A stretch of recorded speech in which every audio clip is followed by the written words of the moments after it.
गिरिवरधारी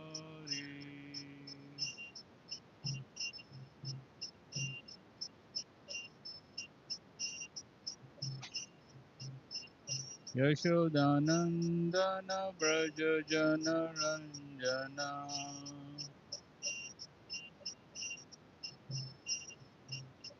यशोदानंदन व्रज जन रंजना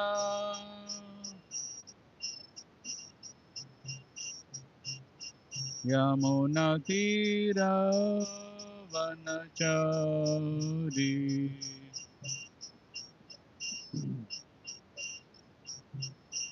जय राधा माधव कुंज बिहारी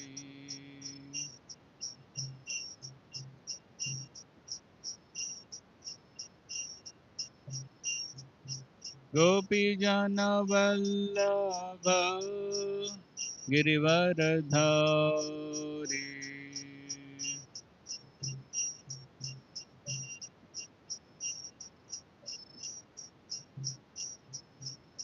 यशोदानंदन व्रज जन रंजना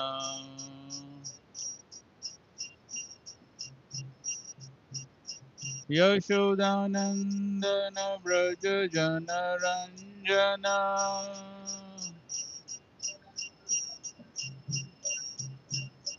यमुनातीरावनचारी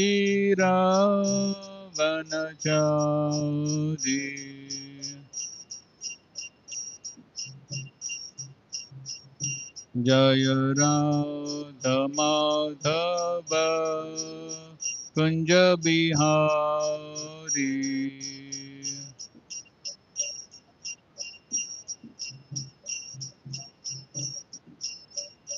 जय Radha Madhav Kunj Bihari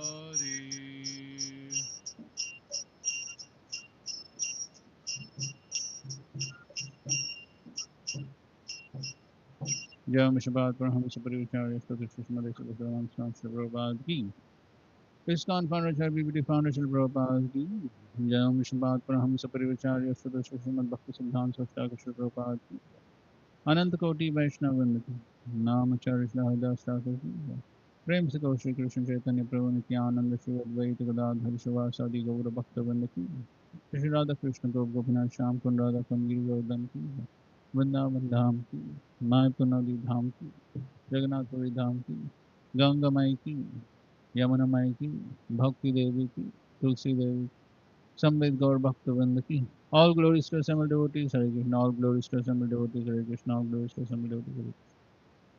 Om Namo Bhagavate Vasudevaya.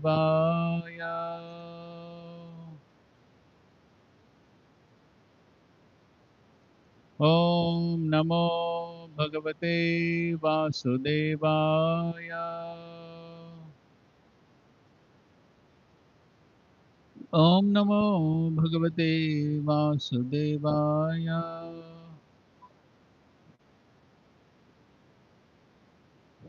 नारायणं नमस्कृत्य नरं चैव नरोत्तमं देवीं सरस्वतीं व्यासं ततो जयमुदीरयेत् नष्टप्रायेषु भद्रेषु नित्यं भागवतसेवया भगवत्युत्तमश्लोके भक्तिर्भवति नैष्टिकी ॐ अज्ञानतिमिरन्धस्य ज्ञानाञ्जनशलाकया चक्षुरुन्मिलितं येन तस्मै श्रीगुरवे नमः श्रीचैतन्यमनोभीष्टं स्थापितं येन भूतले स्वयं रूप कदा मह्यं ददाति स्वपदान्तिकं वन्देऽहं श्रीगुरो श्रीयुतापदकमलं श्रीगुरून् वैष्णवांश्च श्रीरूपं साग्रजातं सहगना रघुनाथान्वितं तं सजीवं साद्वैतं सावधूतं परिजनासहितं कृष्णचैतन्यदेवं श्रीराधा कृष्णपादान् सहगना ललिता पाश्चात्यदेशतारिणे नमो महावदन्याय कृष्णप्रेमप्रदायते कृष्णाय कृष्णचैतन्य नामने गौरत्विषे नमः हे कृष्णा करुणा सिन्धो दीनबन्धो जगत्पते गोपेश गोपिकान्त राधाकान्त नमोऽस्तुते तप्तकाञ्चन गौराङ्गी राधे वृन्दावनेश्वरी वृषभानुसुते देवी प्रणमामि हरिप्रिये वाञ्छाकल्पतरुभ्यश्च कृपा सिन्धुभ्य एव च पतितानां पावनेभ्यो वैष्णवेभ्यो नमो नमः। जय श्री कृष्ण चैतन्य प्रभु नित्यानंद श्री अद्वैत गदाधर श्रीवासादि गौर भक्तवृंद हरे Krishna Krishna Krishna Hare Hare Hare Ram Ram Ram Hare Hare.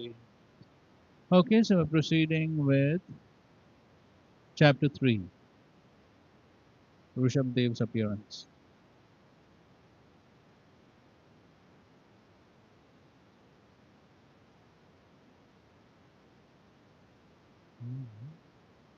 This is a small chapter. Okay, first verse. श्रीशुक उवाच नाभिरपत्यकामो प्रजया मेरुदेव्या भगवन्तं यज्ञपुरुषम् अवहितात्माय जत. Shukdev Goswami continued to speak. Maharaj Nabhi, the son of Agnidhra, wished to have sons, and therefore he attentively began to offer prayers and worship the Supreme Personality of Godhead, Lord Vishnu, the master and enjoyer of all sacrifices. Maharaj Nabhi's wife Merudevi, who had not given birth to any children at that time, also worshipped Lord Vishnu along with her husband. Okay, so you see, Maharaj Agnindra, he was worshipping? Yes. But his son Nabhi, so when he wants sons, then he is worshipping Vishnu. So that's the difference. Okay, please read. Second.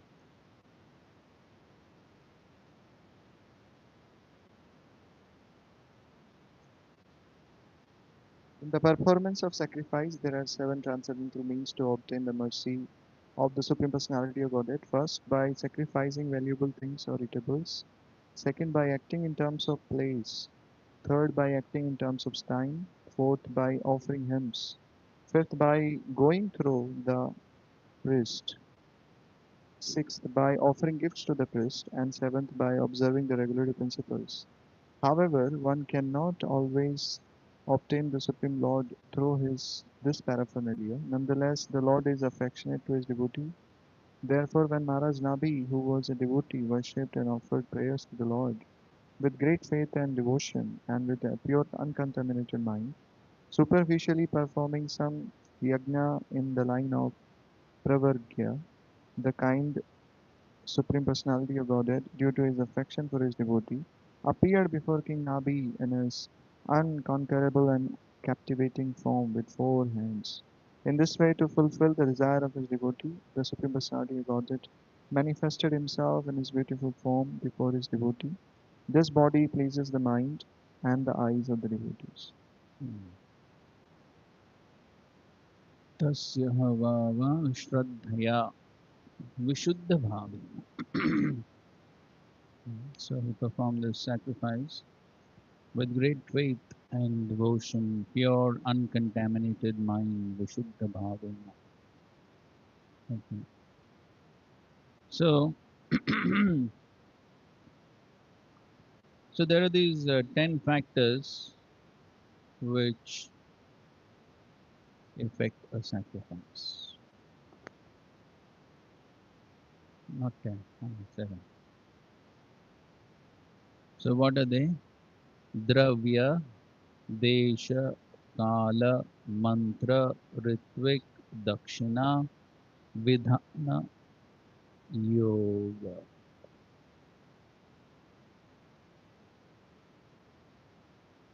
Vidhana. Yes, so these are the 7 factors which effect the sacrifice.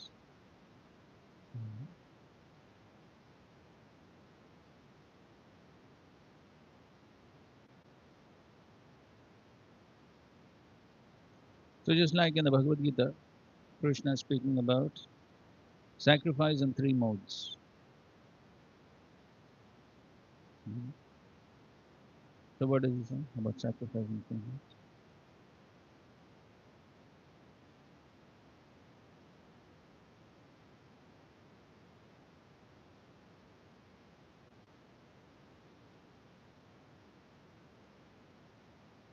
Mm.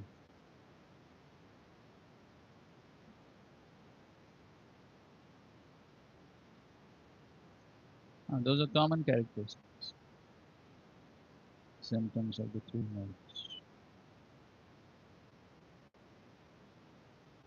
So this comes in 17th chapter.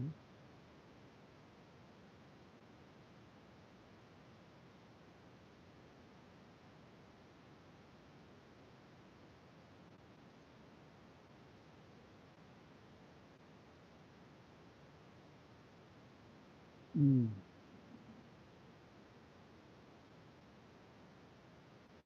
Then,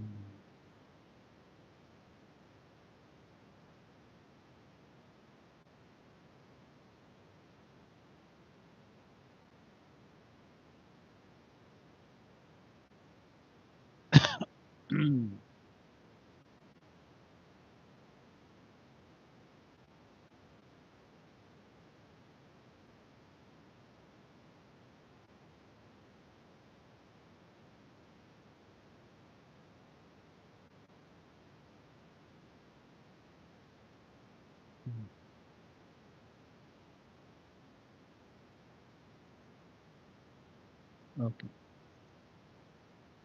so 17th chapter, 11th verse.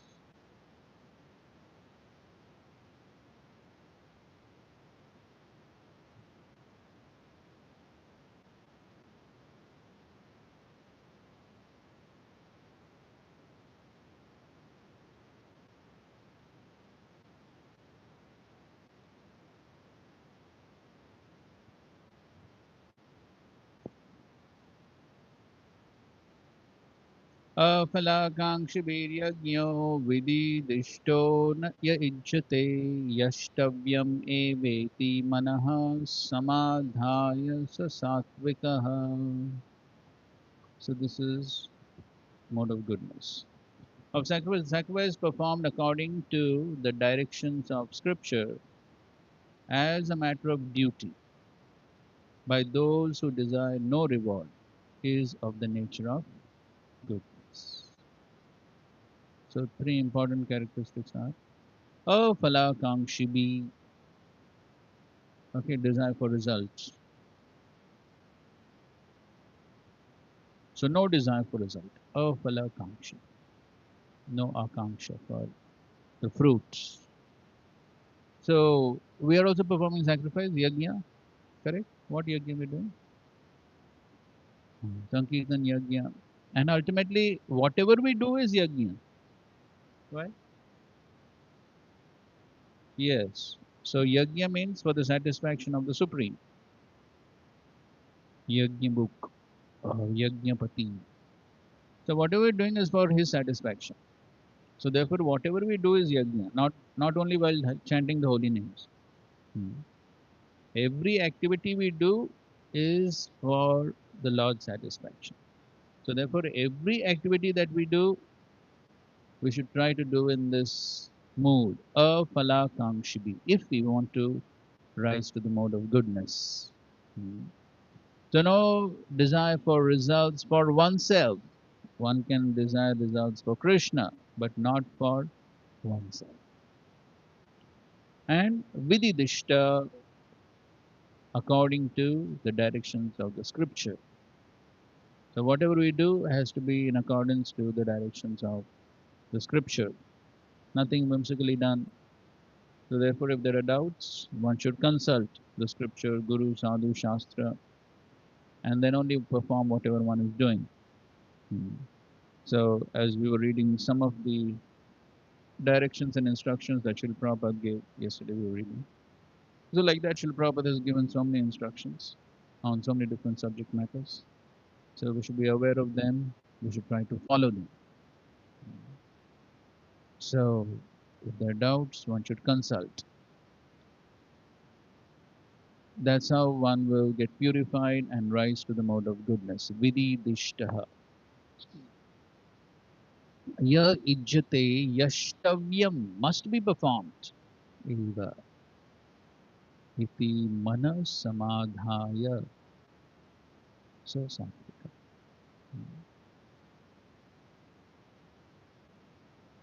is a matter of duty. So Prabhupada writes, the general tendency is to offer sacrifice with some purpose in mind. But here it is stated the sacrifice should be performed without any such desire. It should be done as a matter of duty. So this is always the symptom of sattva. So one does as a matter of duty, as we were discussing in some other class also, that is the nishtha stage where the sattva is very prominent. Then one continues to steadily perform activities as a matter of duty, not okay, if I like it, I'll do, if I find some happiness, I will do, or not, otherwise not. No. So whether one likes it or not, sometimes it may be pleasing, sometimes not pleasing, but in any case, one performs it because duty. That is the meaning of duty. So that is the symptom of sattva. So the more we practice this, the more the sattva will increase. The more we are swayed by moods and emotions, that is symptom of, yes, rajagun, tamagun. I like it, I don't like it, I feel like, I don't feel like. So this is all I is in the center. So this I in the center business is all rajagun, tamagun. Hmm. But duty means that doesn't matter. Feel like, don't feel like. Hmm. So, but usually that question never arises for prasadam, I think. Right? Whether one feel likes or doesn't feel, doesn't matter. Duty. So, but then that's good, but the principle has to be applied in all cases, whatever we are doing, from morning to nights. If something is prescribed duty, then we need to do it. Mm. And then Prabhupada is saying, take for example the performance of rituals in temples or in churches. Generally, they perform with the purpose of material benefit, but that is not in the mode of goodness. One should go to a temple or church as a matter of duty, offer respect to the Supreme Personality of Godhead, offer flowers and eatables without any purpose of obtaining material benefit. Everyone thinks that there's no use in going to temple just to worship God. But worship for economic benefit is not recommended in the scriptural injunctions. Worship for economic benefit is not recommended in the scriptural injunctions. Mhm. So, devotional activities are not to be performed with a desire for some economic benefits. Mhm.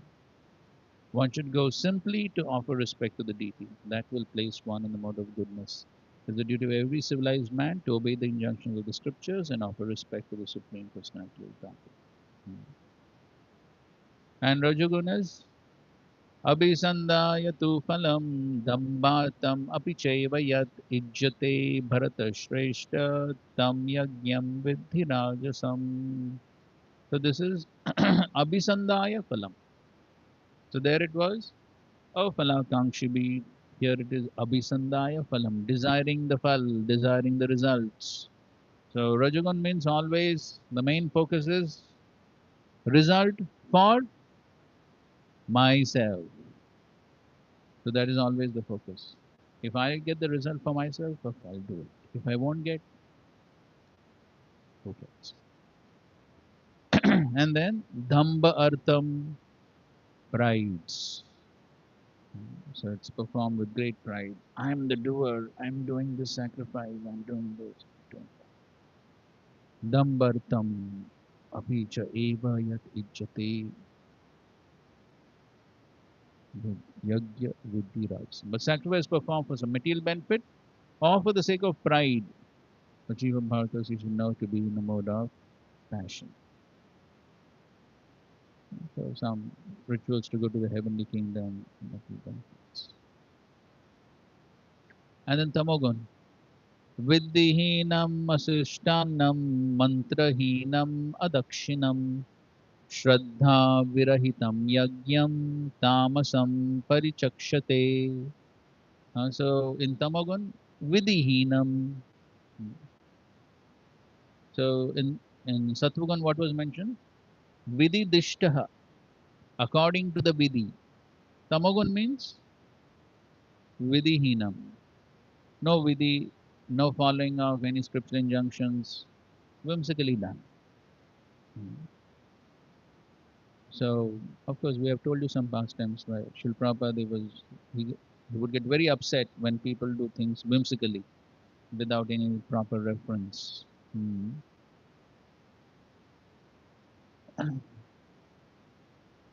Hmm?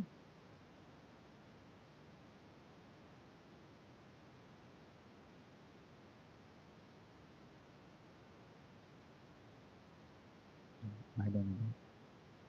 But anyway, we told you that past time of um, the head pujari in Los Angeles offering chapatis one by one. Hmm? पता है ना? ठीक है, बताऊंगा तो याद है. Shuddhagiri Prabhu tells this past time. So, as we know, Shuddhagiri Prabhu, he would offer chapatis one by one to Srila Prabhupada, hot chapatis. And so the head pujari there was this Mataji who recently passed away. Mhm. She died. Anyway, so when she heard this from Shuddhagiri Prabhu, she thought, oh, very nice. This is very nice. Personal service, one by one, hot chapatis. So she thought, I'll do the same thing for the deities. So the next day, that's what she did. One by one, hot chapatis from the kitchen. And she was very happy that she did that. And she came and told Shrutakirti Prabhu, see, just like you feed Srila Prabhupada, I did the same thing for the deity. And Shrutakirti Prabhu immediately went and told Srila Prabhupada. Srila Prabhupada called that head pujari and said, who told you to do this? So she said, but Shrutakirti does it for you. But you cannot do for the deities. Deities, you put the plate in front of deities and close the altar and you go out. And you don't enter till 20-25 minutes. So, so Srila Prabhupada was giving directions. And again, in the morning they were offering some sweets made of puffed rice and jaggery. And again, Srila Prabhupada corrected them. No, I taught you rasgulla, rasmala, sundae. This is what you should offer, nothing else. So when Srila Prabhupada was personally present, Srila Prabhupada was constantly emphasizing, repeating instructions so that people remain on track.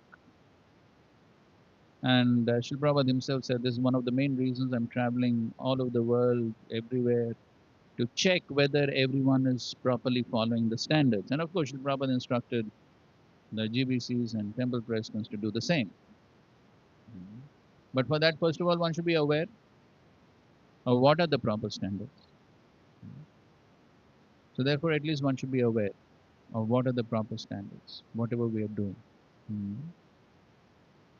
So otherwise, vidhihinam, then we are inviting tamogun. Asrishta annam, without distribution of prasadam. Of course, Srila Prabhupada, and this is a very important program for ISKCON, prasadam distribution, especially Kali Yuga, very important. That's what is most attractive. I think so. You go to any place, any town, city.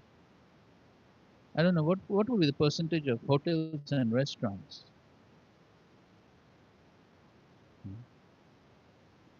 I think more than 50%. Hmm. Go any place.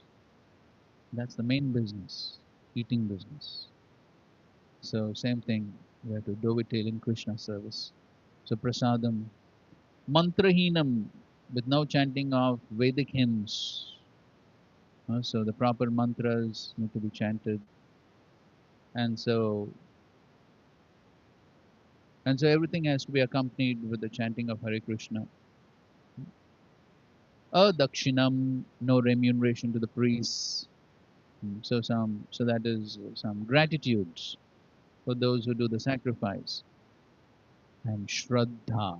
Shraddha virahitam, without Shraddha, that is Tamagun. So Shraddha has to be there. So just like here it is said, Shraddhaya. So Maharaj Nabi performed the sacrifice with great Shraddha. Mm. So when all this is missing, then it is Tamagun. Any sacrifice performed without regard for the directions of scripture, without distribution of prasadam, without chanting of Vedic hymns and remuneration to the priests, and without faith, is considered to be in the mode of ignorance. So faith in the mode of darkness or ignorance is actually faithlessness. Sometimes people worship some demigod just to make money. These days it's so common, right? Have some big worship of Ganpati here, Ganpati, right? Such a big show. But the main purpose is what? Just to make money. And then spend the money for recreation, ignoring the scriptural injunctions. They worship with Bollywood songs. Those are their mantras. So such ceremonial shows of religiosity are not accepted as genuine. They are all in the mode of darkness. They produce a demoniac mentality. So when one performs in Tamagun, the result is what? More Tamagun. That's always the case. One does something in Sattva, Sattva will increase. One does in Rajas, Rajas will increase. So that's how it works. So whatever one feeds, that becomes stronger. Mm. It applies to all our anarthas also. Mm. If we feed the lust becomes stronger. You feed the pride becomes stronger. Mm. You feed any habit, the habit becomes stronger. So that's always the principle. And so therefore, you have to curtail it. So therefore, one does things in the mode of darkness, then they produce demonic mental. That means more tamam. Do not benefit the human society. Okay, so therefore, all these factors have to be taken into consideration. Dravya, Desha, Kala, Mantra. Hmm. So all these factors affects the sacrifice. And a similar thing, there are 10 factors which affect the modes that has been described by Krishna in the Uddhav Gita. That is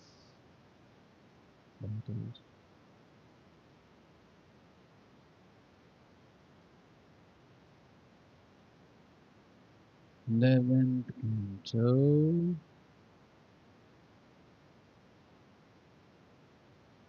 13th chapter,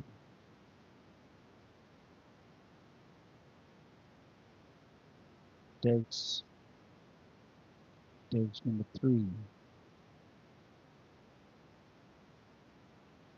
no, 4.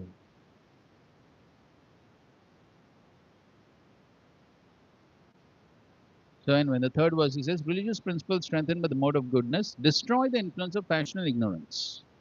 So, the more the sattva will increase, rajas and tamas will reduce. When passion and ignorance are overcome, then the original cause, which is irreligion, is quickly vanquished. So why tamagun and rajagun increase? Because one does not follow scripture, one does not follow dharma, therefore rajagun and tamagun will increase. So therefore, if one follows dharma, then sattva will increase, and when sattva increases, rajas and tamas will reduce. Rajas and tamas reduces, then adharma will reduce. That is why Srila Prabhupada emphasized the four regulative principles. Because if one does not follow, then what will increase? Rajas and tamas will increase. Then when rajas and tamas increases, there will be more adharma. Okay, fourth verse. So here 10 factors is talking. Agamo apaprajadesh kala karma cha janma cha dhyanam mantro ta sanskaro dashaite gunahetava. So 10 factors which affect the influence of the modes. Good, that's the symbol of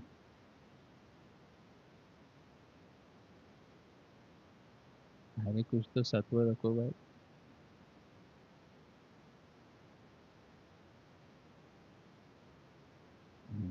So what are the 10 factors?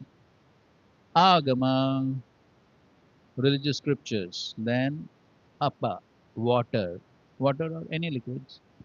Praja, association with people in general or one's children. Desha, place, kala, time, same factors we are reading here also. Karma, activities, janma, birth, dhyanam, meditation, mantra, chanting of mantras, and sanskara, ritual. So dasha, 10. So these are the causes for the influence of the modes. Okay. So now, so therefore, in the purport, they're saying one can increase the mode of goodness by selecting. So therefore, Krishna speaks both here in Bhagavad Gita. Krishna is speaking all those things, charity in three modes, sacrifice in three modes, so that we can select the appropriate things to increase the mode of goodness.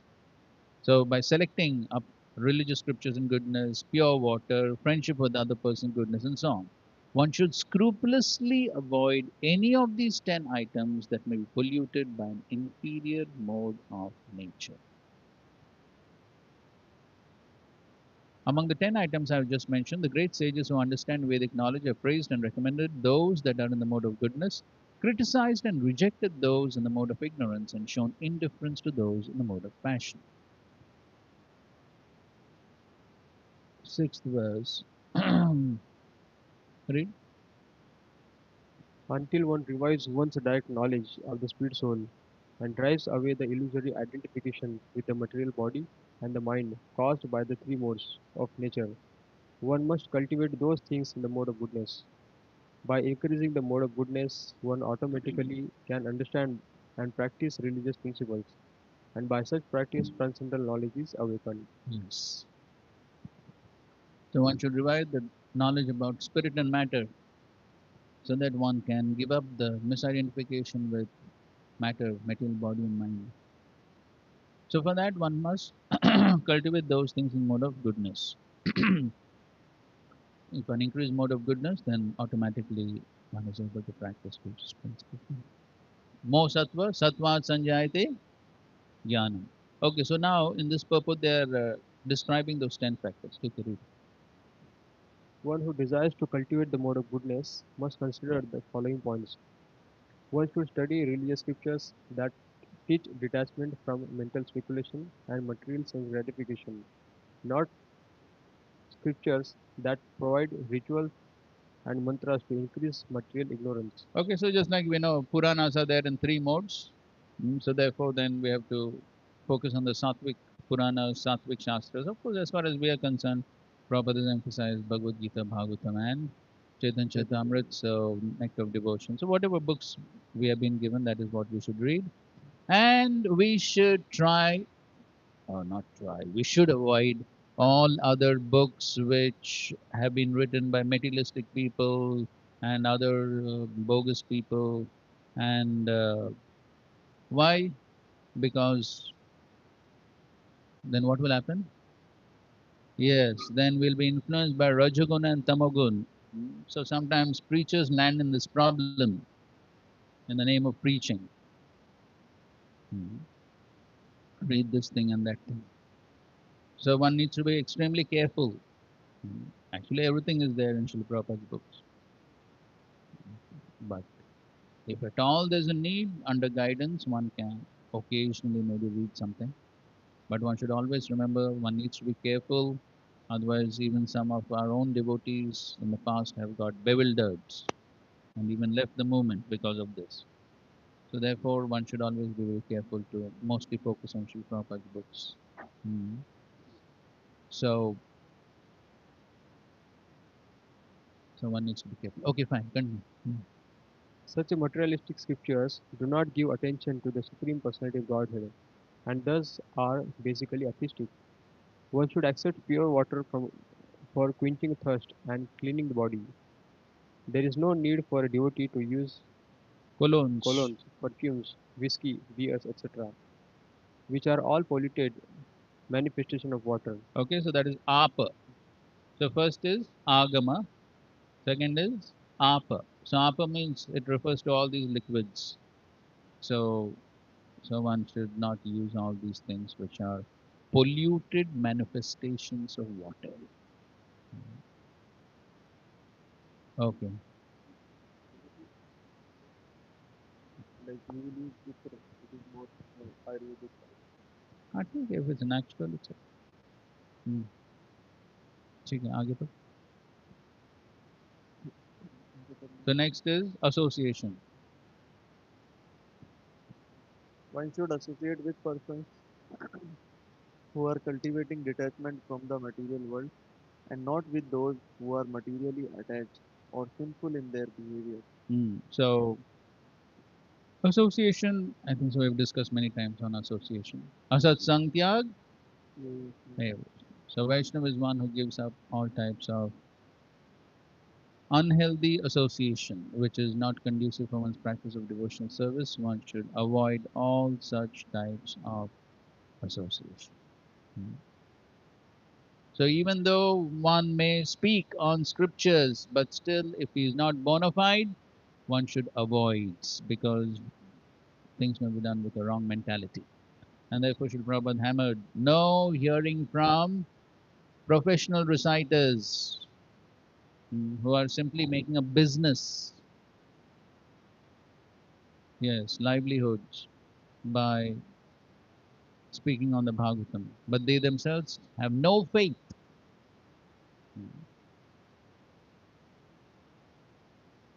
So they may speak very wonderfully, very impressive, but because they themselves have no faith, so it will not lead to increase in our faith either. Rather, materialistic tendencies may increase. Mhm.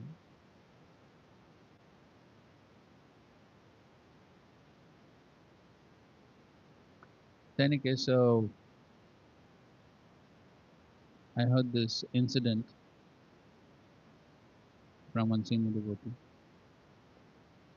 So, so he was. So these devotees were preaching in the U.S.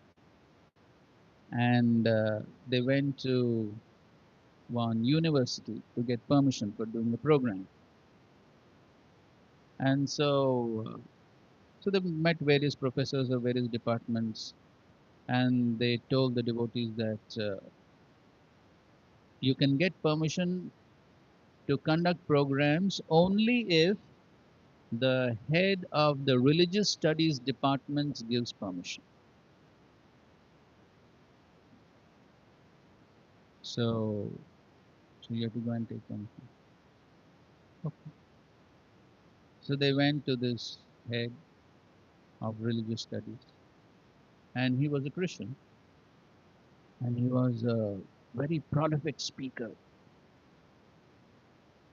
big orator, and he would go to different churches and synagogues, and he would give very powerful lectures on Christianity. So, so they went and met this person,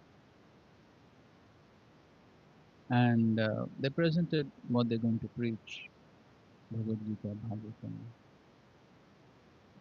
So the man was a staunch Christian, or rather fanatic Christian. So he immediately said, "So why should we accept your Krishna as God?" He challenged.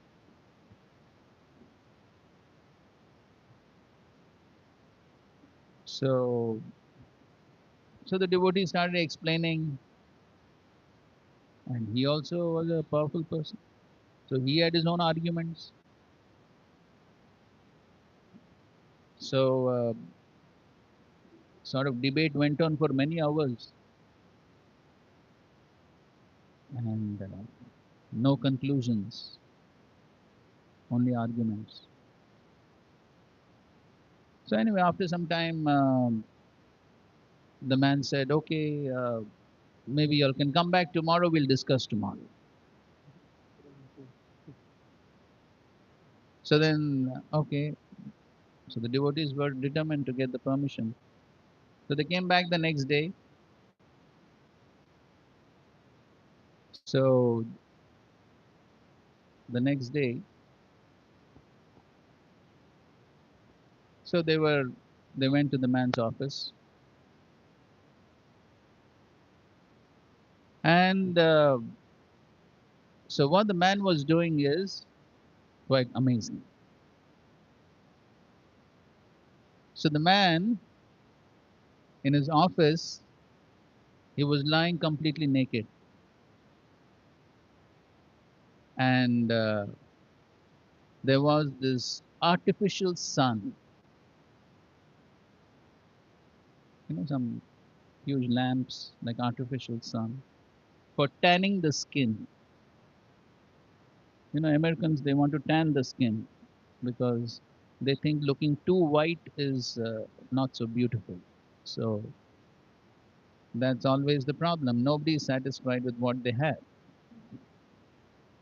So those who are black want to become white, and those who are white want to become black.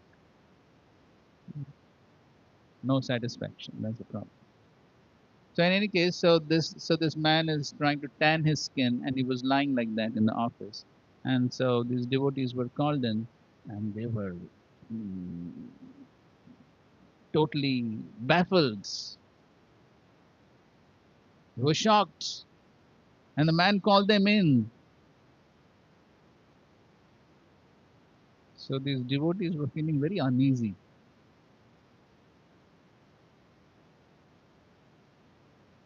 So the devotee said, "Sir, maybe you can finish your program.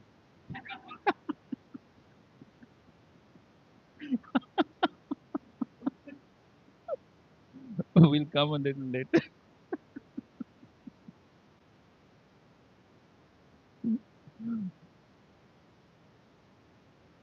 So the man said, "Okay, fine, you can come after some." So anyway, so they came back again, and the debate continued.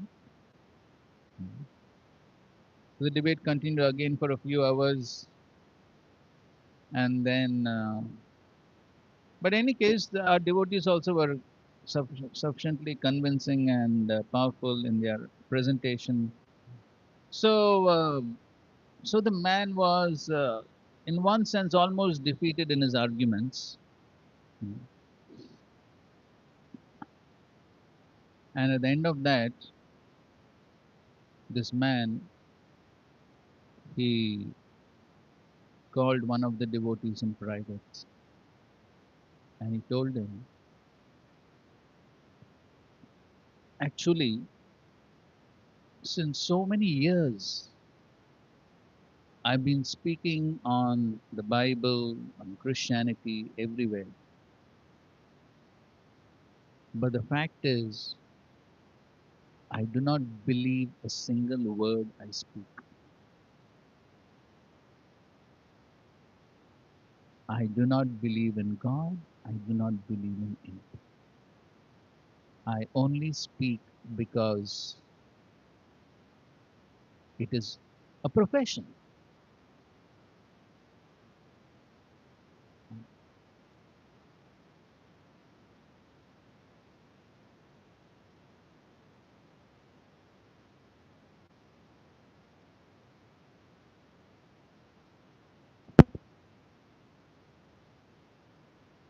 So he said,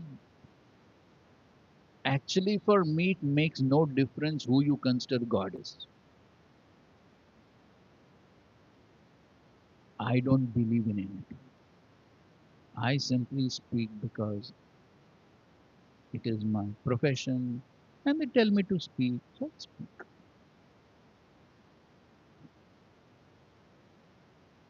So then he gave permission to the devotees. But the point is, so one can be a very powerful speaker with no faith.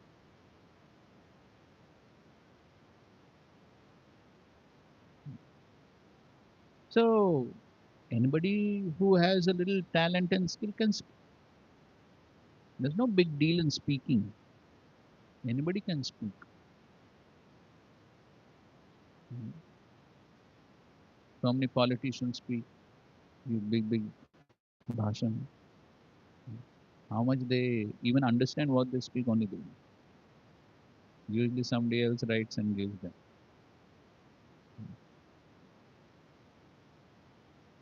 So that is the important point. Therefore, Srila Prabhupada gave that warning. Don't hear from such people because that will not lead to increase in our faith in the Supreme.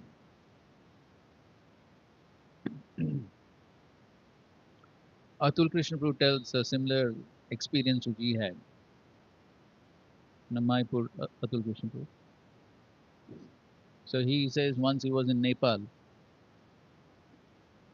and so he went to one of our ISKCON temples there and so he was sitting there and one Nepali person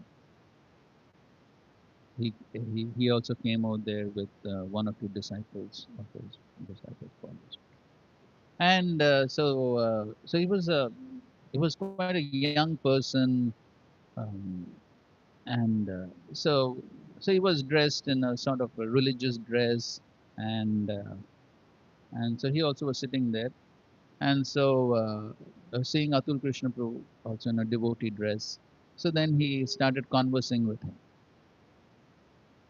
and so they were speaking and so then Atul Krishna Prabhu asked him, so what do you do? So the man said, I go from village to village, town to town, and I speak on Shrimad Bhagavatam. Oh, very nice to speak on that. So, so then after some conversation, so Atul Krishna Prabhu thought, okay, this person is a nice Bhagavatam speaker. Let us learn something from him. So he asked him, so you have been speaking on Bhagavatam since so many years, so many places, so many lectures you give. Can you please tell me what is the essence, the most important aspect of the Bhagavatam? What is the ultimate goal of studying the Bhagavatam? What should be our ultimate prayojan in reading and studying the Bhagavatam? So when he heard that question, he was taken aback, and he immediately called his disciples, and so they started having a very serious conversation,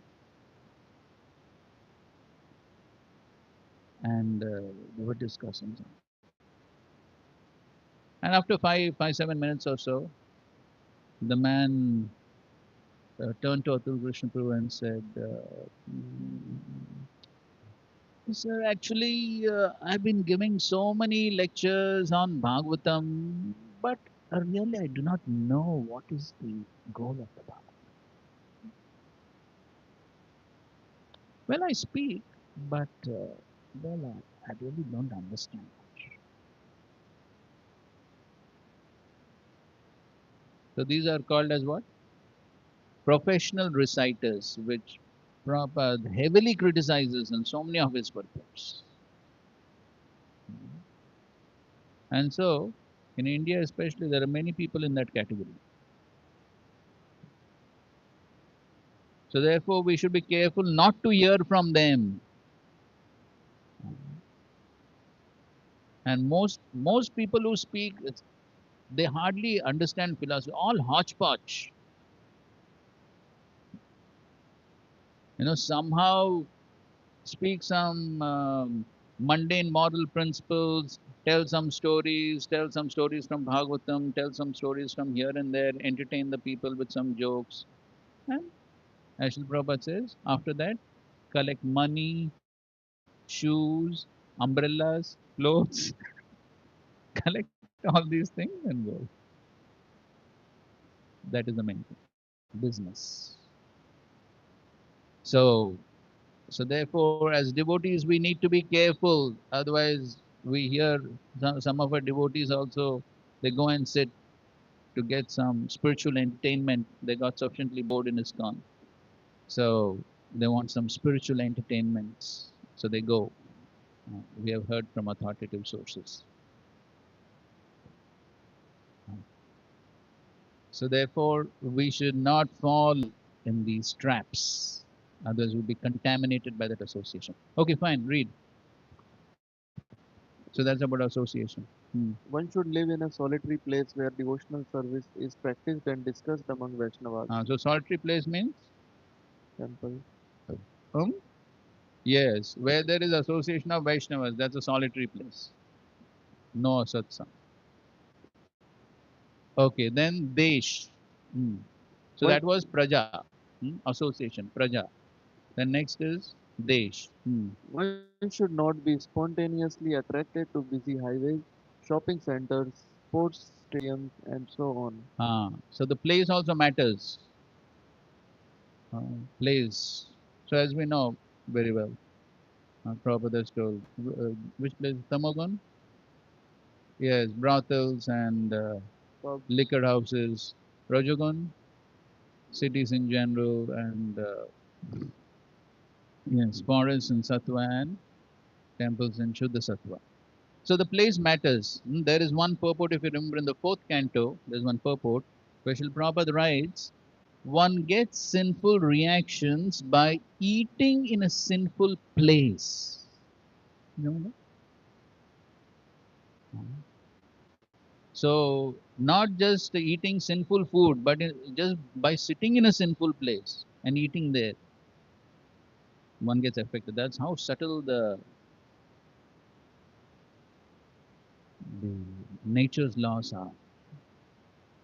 And so one should be careful mm, which So, place.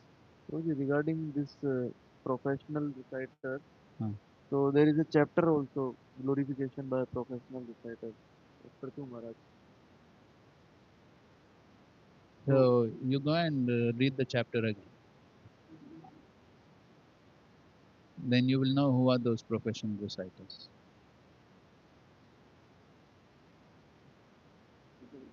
Um, so you read that properly. They are following the instructions of Brahmanas and glorifying who? Prithu Maharaj. So they're proper devotees who understand the glories of Prithu Maharaj and they're following that. So they are not like these bogus professionals. So sports stadiums. Nowadays we find some devotees are going to gyms and all that. Mm. Anyway, so one should be careful about all these things. All these things will affect our consciousness. So first of all, going to the gym is total bodily consciousness. And then on top of that, so many other materialistic people will be there. If at all it's so important to do that, better get some things clear. Okay, continue, read. concerning time, one should rise by 4 o'clock in the morning and utilize the auspicious Brahma Muhurat to advance in Krishna consciousness. Yeah, so we know that this is Kala, time. Similarly, one should avoid the sinful influence of hours such as midnight when ghosts and demons are encouraged to become active. Hmm. So that is about Kala. So we know that. Concerning work, one should execute one's prescribed duties, follow the regulative principles of spiritual life, and utilize all of one's energy for pious purposes. Hmm. The time should not be wasted in frivolous or materialistic activities, of which there are now literally millions in modern society. Okay, so frivolous, materialistic activities, sports, this, that, all of that come under frivolous activities. One can cultivate birth in the mode of goodness by accepting the second birth of initiation from a bona fide spiritual master and learning to chant the Hare Krishna mantra. So there is Janma. One should not accept initiation or so-called spiritual birth in unauthorized mystical or religious cults in the modes of passion and ignorance. Then Dhyanam. One should meditate upon the Supreme Personality of Godhead as the enjoyer of all sacrifices, and similarly, one should meditate on the lives of great devotees and saintly persons. One should not meditate on lusty women and envious men. So Dhyan plays a very important role. Dhyayato. Vishayan. So where the dhyan goes, then everything else will follow. So therefore, subtle body, very powerful. So the mind has to be engaged in the right directions. Mana, Bhagavad Bhakta. So focusing the mind on the right things is very important. Otherwise, then the mind will get deviated to so many other things. Then mantra. Hmm. Concerning mantras, one should follow the example of Sri Chaitanya Mahaprabhu by chanting the Hare Krishna mantra and not other songs, verses, poetry, or mantras that glorify the kingdom of illusion. Yes. Okay, so there are many purports that Srila Prabhupada has said. Yes. Only authorized songs given by our Vaishnavacharyas, only they should be sung. Hmm. Pure, So not any other things. So we find so many other so-called spiritual or whatever. So many songs we find in the outside world and sung by so many different people. No, nothing of that sort. Only those which have been sung by acharyas. That's all. Hmm. And then sanskaras. Hmm. purificatory rituals should be performed to purify the spirit soul and not to bring down material blessings on one's material household. Yes, the sanskaras are meant for purification. Hmm. पढ़ो ना ये पढ़ो थोड़ा सा. One who increases the mode of goodness will certainly become fixed in religious principles and automatically knowledge will arise. As knowledge increases, one is able to understand the eternal spirit soul and the supreme soul Lord Krishna. Thus the soul becomes free from the artificial imposition of the gross and subtle material bodies caused by the modes of material nature. Spiritual knowledge burns to ashes the material designations that cover the living entity, and one's real eternal life begins. Okay, so when mode of goodness will increase, then jnanam automatically knowledge will arise. हाँ बोलो. So nowadays, some ISKCON devotees also, they also. Nowadays, some ISKCON devotees may be doing so many things. We stick to what the Shastra says. So now, how can we devotees? We have to do what the Shastra says. That is why we are studying the Shastra. So many people can do so many things.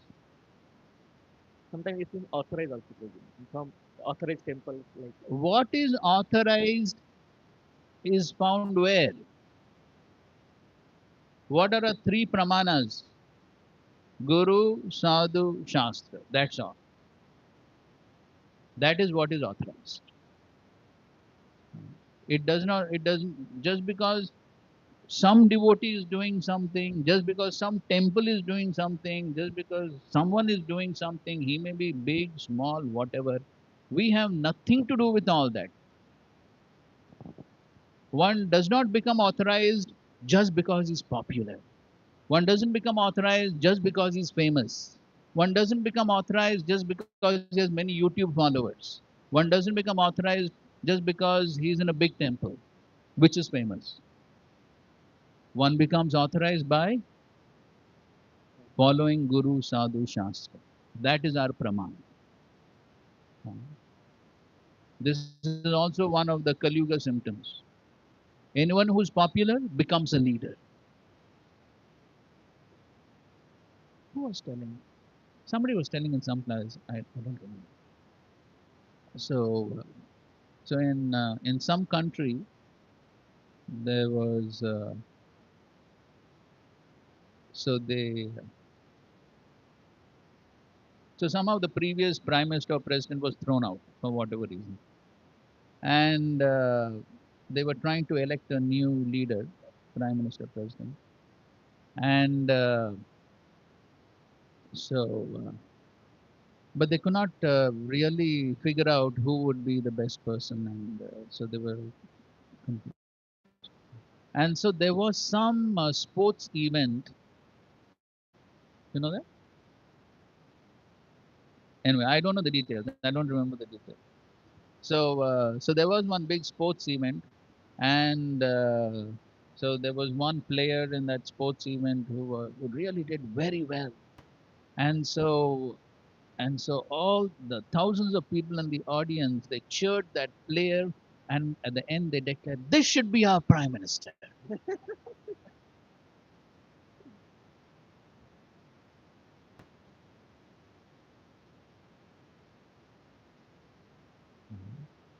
So, so, so that's how that's Kali Yuga. One of symptoms. Anyone who is popular becomes a great leader. Of course, in India itself, Yes, how Prabhu. many cinema stars have become political figures?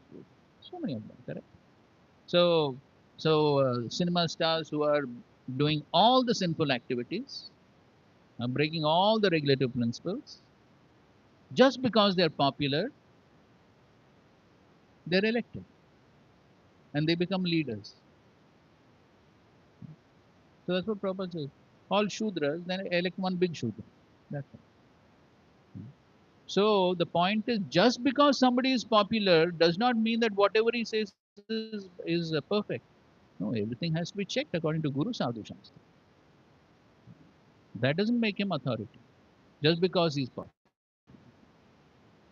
Ah, yes, please.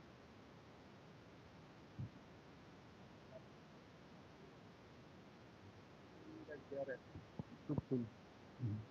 Correct. Yes. So everything has to be on the basis of Guru Sadhu Shastra. That's our plan. Prabhuji, regarding this cinema songs and all, Mm. so one can, how we, I can understand that Chaitanya Mahaprabhu has Chandigarh song and stuff. No, that is Mahaprabhu. Any Mahaprabhus here? Mhm. That is Shastra Prabhuji. Yeah. So anyway, I don't know the details about Chandidas. So, but what we need to follow the immediate acharya. That is what we are supposed to do. Okay. We can't imitate Mahaprabhu. So therefore, we better follow what Srila Prabhupada said. That is it. Okay, then what will happen if we follow all these things, as King Nabi followed all these various aspects of yajna? So then the result was that the kind supreme personality of Godhead, due to his affection for his devotees, he appears.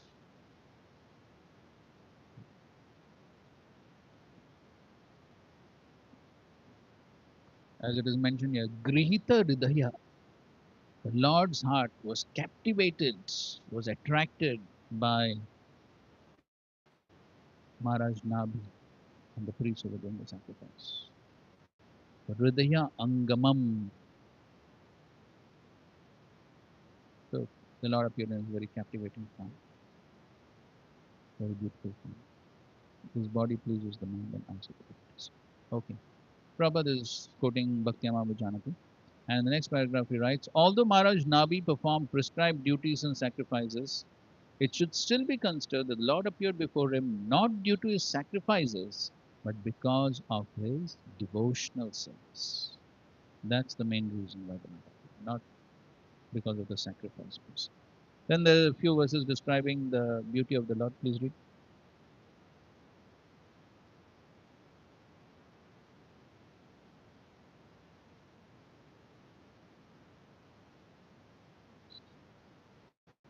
He was very bright, and he appeared to be the best of all personalities.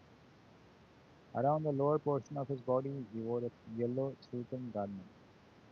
On his chest was the mark of Shivatsan, which always displays beauty. He carried a conch shell, lotus flower, disc, and club, and he wore a garland of forest flowers on the Kaustubha journey. He was beautifully decorated with a helmet, earrings, bangles, belt, pearl necklace, armlets, ankle belts, and other bodily ornaments bedecked with radiant jewels.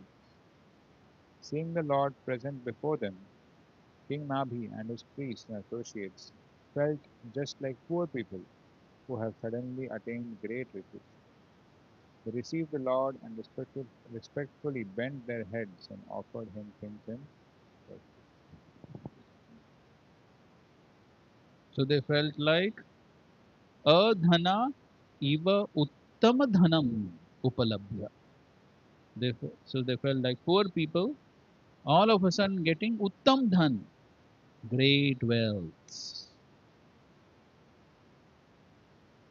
So Srila Prabhupada in this purport writes, he is quoting Matta Parataram Nanyat, and then he says, no one is more attractive or more authoritative than Lord Krishna. That is one of the differences between God and an ordinary living being. And then he's quoting from the 6th chapter, 22nd verse of the Gita. Yam labdva chaparam labham manyate nadikam tataha. Upon gaining this, one thinks that there is no greater gain.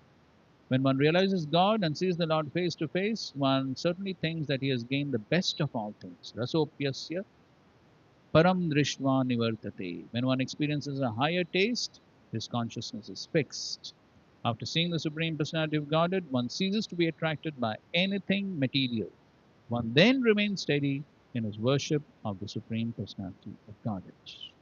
So, one gets the high taste and then remains fixed. Okay, 4 and 5. So now, beginning from these verses, the which is a major part of the chapter is the prayers which the priests offer to the Supreme Lord. Okay, read. The priest began to offer prayers to the Lord, saying, O most worshipable one, we are simply your servants. Although you are full in yourself, please, out of your causeless mercy, accept a little service from us, your eternal servants. We are not actually aware of your transcendental form, but we can simply offer our respectful obeisances again and again. As instructed by the Vedic literatures and authorized acharyas, materialistic living entities are very much attracted to the modes of material nature, and therefore they are never perfect, but you are above the jurisdiction of all material conceptions. Your name, form, and qualities are all transcendental and beyond the conception of experimental knowledge. Indeed, you can conceive of you in the Who material can world. conceive? Indeed, who can conceive of you? In the material world, we can perceive only material names and qualities. We have no other power than to offer our respectful obeisances and prayers unto you, the transcendental person. The chanting of your auspicious transcendental qualities will wipe out the sins of all mankind. That is the most auspicious activity for us, and we can thus partially understand your supernatural position.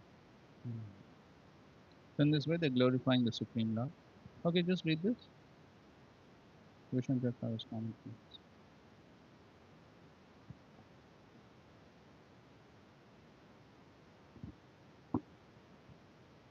The praises in the prose continue till verse 16. Though you are complete, you should accept our offering.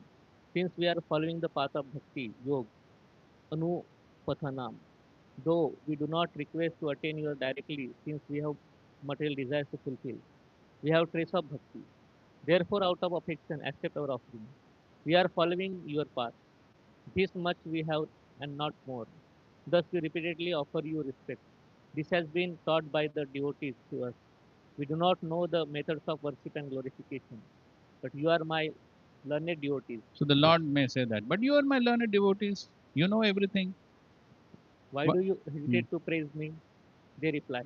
In the material world, there are praises making comparison between your face and the moon. Okay. No. Okay. But Okay. That's it. That's all. Okay. Okay. Go ahead. but who can deserve your form by using Describe. but who can describe your form by using material words, mentioning colors like the sapphire and forms which are blackish? What then to speak of actual making verses of praise from these material components? You are beyond Prasya, Prakriti, and Purush. We cannot produce or factually describe a form which is beyond Prakriti and Purush out of material, sapphire, and other material components. Then you can describe my form by using spiritual objects. Our minds are absorbed in the word made of gunas. It is impossible for the intelligence of the jiva in the material world to comprehend spiritual objects. Therefore, one should only glorify you partially for your qualities, such as affection for your devotees. Because the Lord is affectionate to his devotees, he destroys all their sins, even by partial glorification. So this is some good points here. So so they're saying. So first thing they're saying is that as far as you are concerned, you are complete. You're full in yourself. So as far as the Lord is concerned, he does not require anything. He is Atmaram. He is fully satisfied. And so therefore, they're saying, what offering can we give you? You're totally satisfied.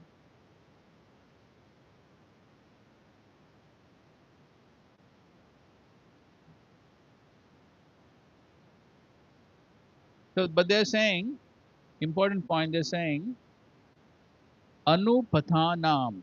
We are following the process, the path which has been given by your servants, your devotees. And therefore, we have some little bhakti. So, therefore, please accept our offering.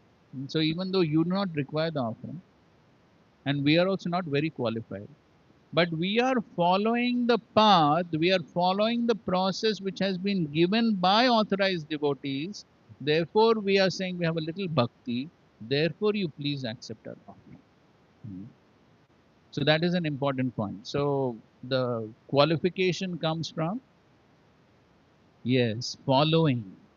So we may not be qualified, but Krishna will accept our offering because we are following the path of some authorized devotees. That is why the process becomes authorized. And so therefore, I may not have much bhakti, but because I'm following the authorized process of great devotees who have bhakti, then there is a possibility of Krishna accepting the offering. So in this regard, maybe we can read one purport, verse and purport. I'm sure we read this before, but no harm to us.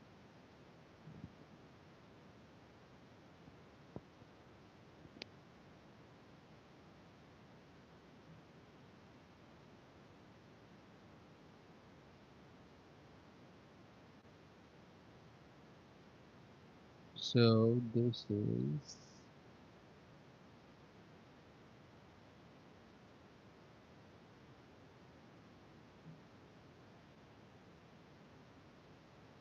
tenth canto,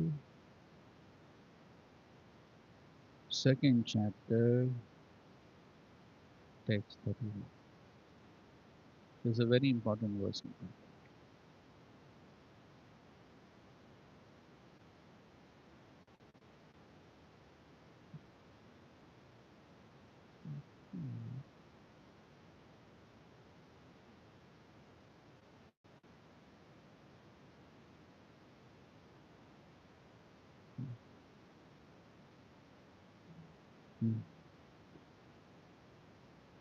स्वयं समुत्तीर्य सुदुस्तरं द्युमन् भवान्नवं भीमम् अदप्रसौहृदः भवत्पदाम्भोरुहनावमत्र ते निधाय यातः सद् अनुग्रहो भवान्.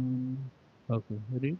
O Lord, who resemble the shining sun, you are always ready to fulfill the desire of your devotee, and therefore you are known as a desire tree, Vancha Kalpatru. When acharyas completely take shelter under your lotus feet in order to cross the fierce ocean of nescience, they leave behind on earth the method by which they cross. And because you are very merciful to your other devotees, you accept this method to help them. Okay. This statement reveals how the merciful acharyas and the merciful Supreme Personality of Godhead together help the serious devotee who wants to return home back to Godhead. And some other place Prabhupada says team effort. The acharyas and the Supreme Lord, they are one team to deliver the serious devotee. Hmm. Sri Chaitanya Mahaprabhu in his teachings to Rup Goswami said, Brahmand Brahmite Kono Bhagyavan ki Guru Krishna Prasade Paye Bhakti Laga Beech. One can achieve the seed of Bhakti Lata devotional service by the mercy of Guru and Krishna. The duty of the Guru is to find the means according to the time, the circumstances, and the candidate by which one can be induced to render devotional service, which Krishna accepts from a candidate who wants to be successful in going back home, back to Godhead. After wandering throughout the universe, a fortunate person within this material world seeks shelter of such a guru or acharya who trains the devotee in the suitable ways to render service according to the circumstances so that the Supreme Personality of Godhead will accept the service. Yes, so this is an important point. So the after wandering through the universe, a fortunate person within this material world seeks shelter of such a guru. Which guru? The guru, the duty of the guru is to find the means according to time, circumstances, candidate by which one can be induced to render devotional service. So the guru or the acharya finds the process, the means by which the candidate can be delivered. So he makes adjustments according to time, place, and circumstances and gives a process. Then what happens? So, so a fortunate person with this material world seeks shelter of such a guru or acharya who trains the devotee in the suitable ways to render service according to the circumstances, so that the Supreme Personality of God will accept the service. The acharya gives the process, and the Supreme Lord accepts that. Aage. This makes it easier for the candidate to reach the ultimate destination. The Acharya's duty, therefore, is to find the means by which devotees may render service according to references from Shastra. Rup Goswami, for example, in order to help subsequent devotees, published such devotional books as Bhakti Rasamrit Sindhu. Thus, it is the duty of the Acharya to publish books that will help future candidates take up the method of service and become eligible to return home back to Godhead. By the mercy of the Lord, By the by the mercy. mercy of the Lord. In our Krishna consciousness movement, this same path is being prescribed and followed. Thus, the devotees have been advised to refrain from four sinful activities: illicit sex, intoxication, meeting, and gambling, and to chant 16 rounds a day. These are bona fide. These are bona fide instructions. These are bona fide instructions. One should not underestimate them. Uh, So, so as Shil Prabhupada uh, has written, okay, in the next sentence. Okay, read the next sentence. Because in the Western countries, constant chanting is not possible, one should not artificially imitate Haridas Thakur, but should follow this method. Krishna will accept a devotee who strictly follows the regulative principles and the method prescribed in the various books and literature published by the authorities. Yes. Uh, so reading this, some of our devotees also they say, well, because Western devotees could not do it, therefore Srila Prabhupada has given this. But it does not apply to us now.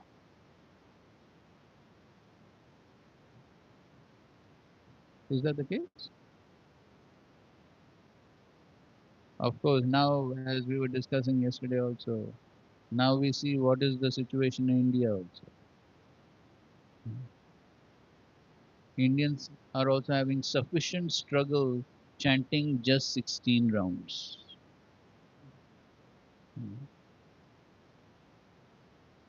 India has become sufficiently westernized.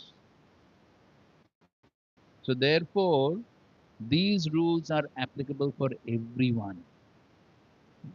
As Prabhupada is writing, these are bona fide instructions.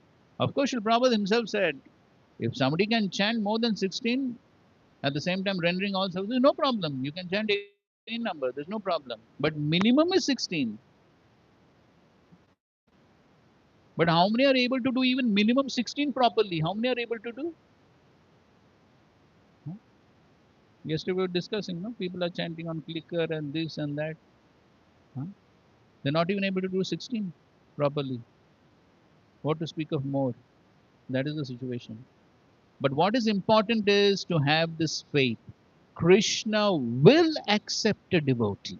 Krishna will accept a devotee who strictly follows the regulative principles and the method prescribed in the various books and literatures published. This should be our faith. We have been given a bona fide process, and having faith in that process is very important. Yes, continue, the Acharya. Gives the suitable method for crossing the ocean of nescience by accepting the boat of the Lord's lotus feet.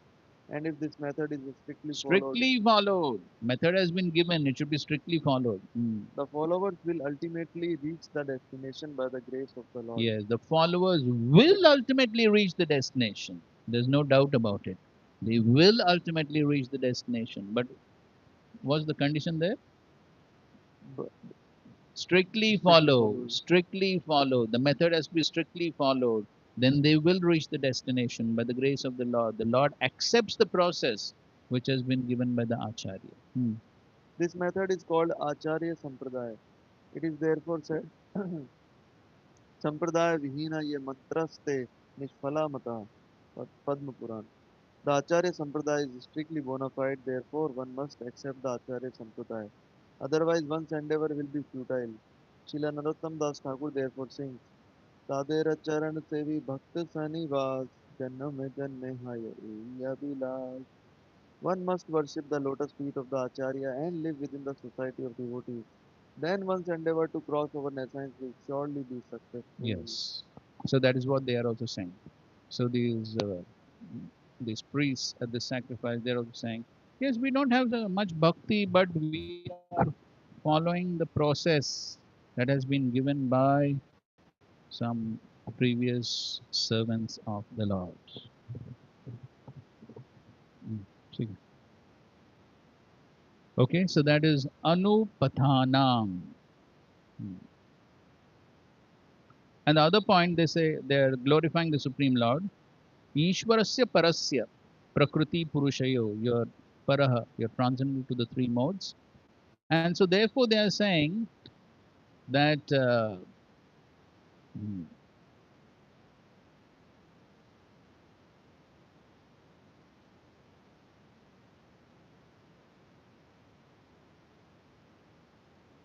we have no other power than to offer our respectful obeisance and prayers unto you, the transcendental person.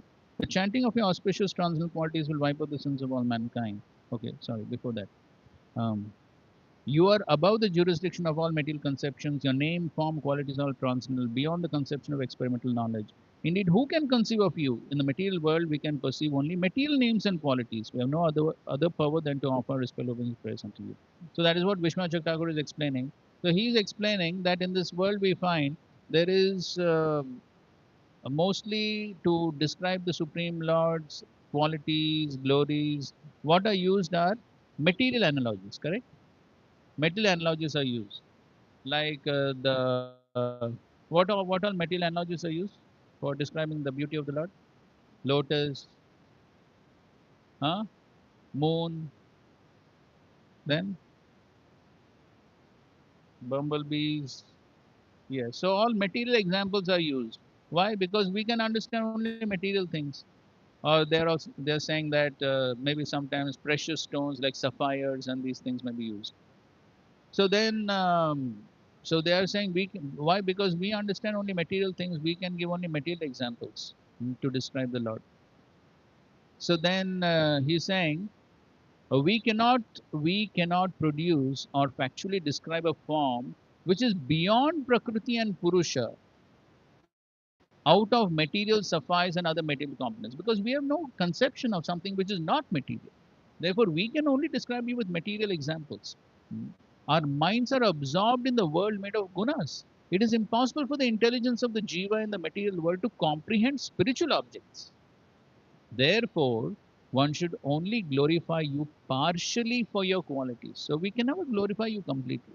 Using all these material examples, we can only glorify you partially. So, for your spiritual qualities, his affection for devotees, because the Lord's because the Lord is affectionate to his devotees, he describes all these things, even by partial glorification. So they're saying that okay, we cannot glorify you completely. With all these material examples, we can only glorify you partially. But because you are dear to the devotees, therefore, even with this partial glorification, you will destroy the sinful reaction. Jana Nikaya Vrijina Nirasana, wipe out all the sinful actions in spite of this incomplete glorification. So that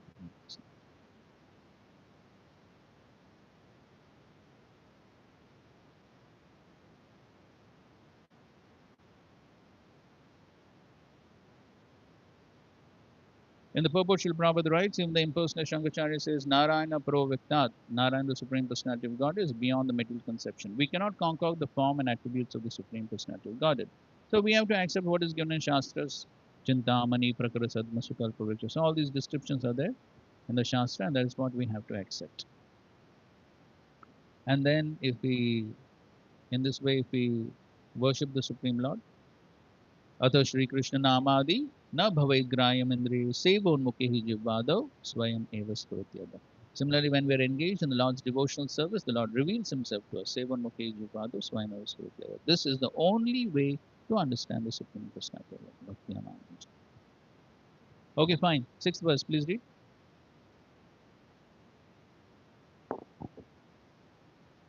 O Supreme Lord, you are full in every respect.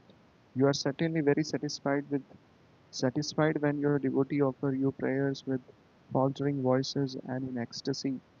Bring you tulsi leaves, water, twigs bearing new leaves, and newly grown grass. This surely makes you satisfied. Okay, read the verse.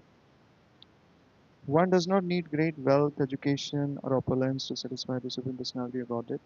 If one is fully absorbed in love and ecstasy, he need offer only a flower and a little water. As stated in the Bhagavad Gita, Patram Pushpam Phalam Toyam, Yume Bhaktya Prayachati. If one offers me with love and devotion a leaf, a flower, fruit, or water, I'll accept it. The Supreme Lord can be pleased only by devotional service, therefore we said here that the Lord is surely satisfied by devotion and nothing else. Quoting from the Gautamiya Tantra, the Hari Bhakti Vilas states, Tulasi dalamatrena jalasya chulukenava vikrinite swayamatmanam bhaktibhyo bhaktavatsala. Sri Krishna, who is very affectionate towards his devotees, sells himself to a devotee who offers merely a tulsi leaf and a palmful of water. The Supreme Lord is causelessly merciful upon his devotees, so much so that even the poorest of man can offer him a little water and flower in devotion and thus please him. This is due to his affectionate dealings with his devotees. So this verse is famous for what reason? Yes, Advaita Acharya saw this verse and then he was inspired to worship the Supreme Lord with Shaligram Shila and Ganga water. Okay, so now in quite a few verses here, this theme is again and again repeated by these priests that actually you don't require anything. So they are presenting themselves in a very humble way that actually you don't require anything, but still we want to offer you that is for our benefits. This is the theme that is going on in few verses. So we'll read the next one also and then we'll discuss that more. Okay, read the next seven. We have engaged in your worship with many things and have offered sacrifice unto you. But we think that there is no need for so many arrangements to please your Lordship. Perfect. Srila Rupa Goswami says that if one is offered varied foods but has no appetite, the offering has no value. In a big sacrificial ceremony, there may be many things accumulated to satisfy the Supreme Personality of Godhead. But if there is no devotion, attachment, or love for the Lord, the arrangement is useless. The Lord is complete in Himself, and He does not need anything from us. However, if we offer Him a little water, a flower, and a tulsi leaf, He will accept them. Bhakti, devotional service, is the main way to satisfy the Supreme Personality of Godhead. It is not a question of arranging huge sacrifice. The priests were regretful, thinking that they were not on the path of devotional service, and that their sacrifice was not pleasing to the Lord.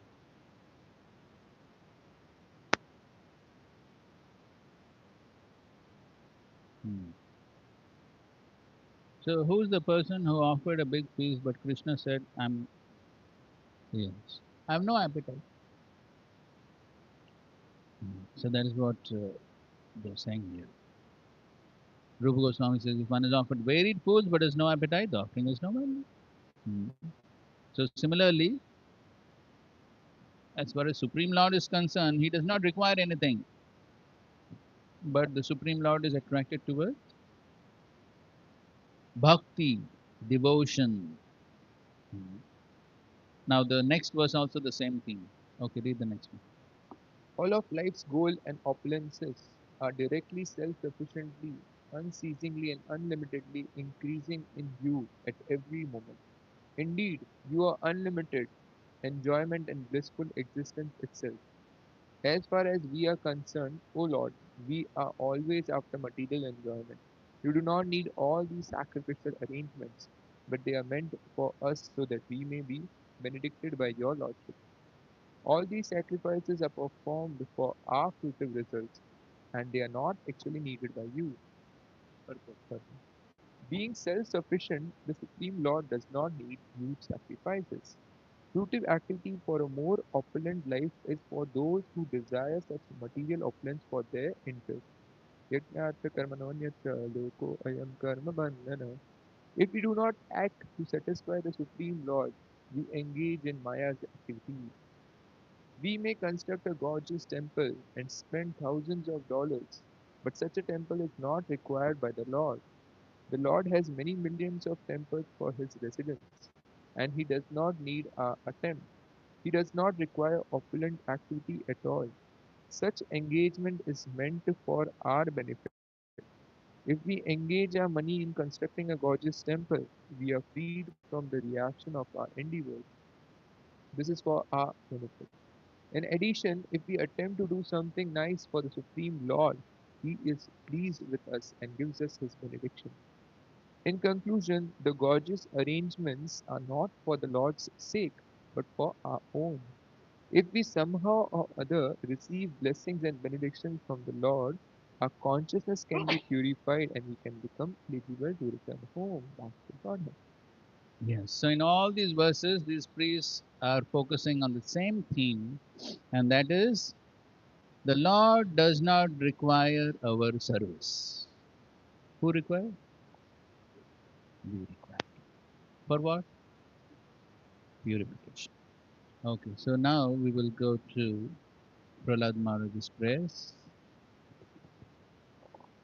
where Prahlad Maharaj speaks something.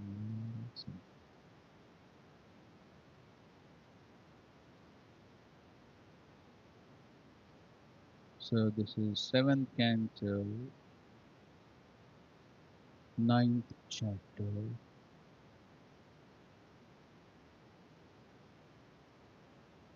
text 11. And of course, yesterday we were hearing Prabhupada's lecture. That was where that verse is Prahlad Maharaj is also saying that, which is very similar to this verse which they are also speaking here. That is here it is the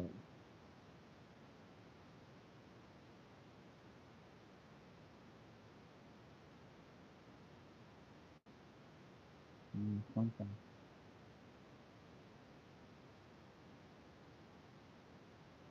We have engaged in your worship with many things, and there is no need for so many arrangements. Yes, the 8th verse. Here in the 8th verse, they are saying, as far as we are concerned, O Lord, we are always after material enjoyment. You do not need all these sacrificial arrangements, but they're meant for us. Okay. So, all the material arrangements, the Lord is not interested. So, just like yesterday, we were hearing Prabhupada's lecture. That was the 9th verse, right? Yes, the 9th verse. We were मन्ये धनाभिजनरूपतपश्रुतौजस्तेज प्रभावबलपौरुषबुद्धियोगः नाराधनाय हि भवन्ति परस्य पुंसो भक्त्या तुतोष भगवान् यूतपाया. So, none of these material qualifications can attract the Lord. Prabhupada took each one of them and he was describing his lecture. We heard that yesterday. And so, what was the qualification of Gajendra? His only qualification was bhaktya, bhaktya tutosha bhagavan. So that is the only bhakti can satisfy. No other material qualification can satisfy. So in that context, we may also remember the story of the milk drinking brahmachari in Mahaprabhu's Leela. You know that story, correct? So he was very austere, drinking only milk and eating some fruits, and he wanted to see that Kirtan of Mahaprabhu. And then Srivas Thakur hid him. And so Mahaprabhu, he got angry and then he told that Brahmana, he said, what do you think? Simply by drinking a little milk, you can achieve the Supreme Lord? Then what do you think was the qualification of Gajendra? Mahaprabhu uses the same example. He was only an elephant. What was the qualification of Hanuman? He was only monkey. That example Prabhupada gave in yesterday's class. What was the qualification of the gopis? They were simply cowherd girls. What was the qualification of Jatayu? He was simply vulture. But yet they all achieved the Supreme Lord because of the bhakti. Hmm. And then he talks about how Viprad, Vishadguna Yutad, Arvinda Naba Padhar Arvinda Vimukhat. So he may be a Vipra with all the 12 qualifications, but if he is averse to the lotus feet of the Supreme Lord, then he cannot purify even himself, what to speak of others. But Ashwapacham Varishtam, Shwapacha is better than such a Vipra because of the devotion. Hmm. So the main thing in our practice of devotional service is the devotional attitude, the attitude to please Guru and Krishna. That's bhakti. So the main thing is the attitude to please Guru and Krishna. So it doesn't matter big service, small service, all that does not matter. What matters is our attitudes, as Sri Prabhupada has written in the previous nectar of instruction. What? The progress of a devotee in devotional service depends upon attitude of the follower. And now coming to the 11th verse here. Naivatmana prabhurayam nijalabhapurno manam janata vidusha karuno vrinite yadyajano bhagavate vidaditamanam tachatmane pratimukasya yatha mukashri. So here Prahlad Maharaj is saying, as far as you are concerned, nijalabhapurna, you are totally satisfied in yourself. You don't require any offerings from us, but still you accept. Why? Karuno, because of your compassion, because of mercy, you accept from those who are avidusha, foolish people like us, you accept the offering. That is simply for our benefits. And then he gives the analogy of pratimukasya yathamukashya. The Supreme Law, okay, read. Hi, mic कहाँ है? हाँ यहाँ से पढ़ो यहाँ सामने. But who can describe your form by using अरे ये material? क्या हो गया? चेंज नहीं हुआ? अरे I am in big illusion here. Existed.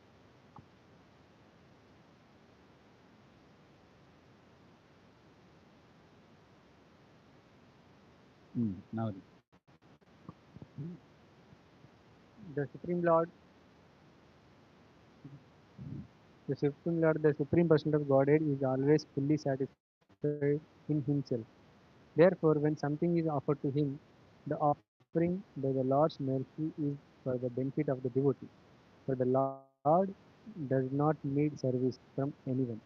To give an example, if one's face is decorated, the reflection of one's face in a mirror is also seen to be decorated. Purpose. Purpose. In Bhakti Yoga, it is recommended that a devotee follow 9 principles: Shavanam, Kirtanam, Vishnu Smaranam, Padasevanam, Archanam, Vandanam, Dasyam, Sakyam, Atmanivedanam. This service of glorifying the Lord by hearing, chanting, and so on is not, of course, meant for the benefit of the Lord. This devotional service is recommended for the benefit of the devotee. The Lord is always glorious, whether the devotee glorifies Him or not. But if the devotee engages in glorifying the Lord, the devotee himself automatically becomes glorious. By glorifying the Lord constantly, the living entity becomes purified in the core of his heart, and thus he can understand that he does not belong to the material world, but is a spirit soul whose actual activity is to advance in Krishna consciousness so that he may become free from the material clutches. Thus, the blazing fire of material existence is immediately extinguished. Bhamahadavagni Vimapam. A foolish person is amazed that Krishna orders Sarva Dharman Parityajya Mamekam Sharanam Vaja. Abandon all varieties of religious activity and just surrender unto me. Some foolish scholars even say that this is too much to demand. But this demand is not for the benefit of the Supreme Personal Godhead, rather, it is for the benefit of human society. Human beings, individually and collectively, surrender everything to the Supreme Person of Godhead in full Krishna consciousness. All of human society will benefit. One who does not dedicate everything to the Supreme Lord is described in this verse as Avidusha, a rascal. In Bhagavad Gita 7:15, Lord himself speaks in the same way. Namam Vishnutanum. Those miscreants who are grossly foolish, lowest among mankind, whose knowledge is stolen by the illusion, and who partake of the atheistic nature of demons, do not surrender unto me because of ignorance and misfortune. The atheists and the Naradamas, the lowest of men, do not surrender unto the Supreme Person of Godhead. Therefore, although the Supreme Lord Krishna is full in himself, he appears in different yugas to demand the surrender of the conditioned soul, so that they will benefit by becoming free from the material clutches. In conclusion, the more we engage in Krishna consciousness and render service to the Lord, the more we benefit. Krishna does not need service from any of us. Krishna does not need service from any of us. And that's what Prabhupada is writing in this purport here, that we can construct gorgeous temples, spend thousands of dollars, but such a temple is not required by the lords. So this Siddhanta is very important Siddhanta to understand. Hmm? So sometimes we think we're doing a great favor to other devotees, we're doing great favor to Srila Prabhupada, we're doing great favor to Krishna by doing some service. अगर मैं नहीं करूँगा तो कैसा चलेगा? So for Krishna to find another servant is very easy. How many servants he has? Lakshmi Sahasra Shata Sambandhs. And first class Lakshmi is doing first class, high class, top class service. If Krishna wants, he can get one of them. What is the difference? So, therefore, we should never think that I am indispensable in my service. Indispensable means, yes, no one can replace me. If I don't exist, the service will collapse and this temple will collapse. But the reality is, many have come and gone, the temples are still there.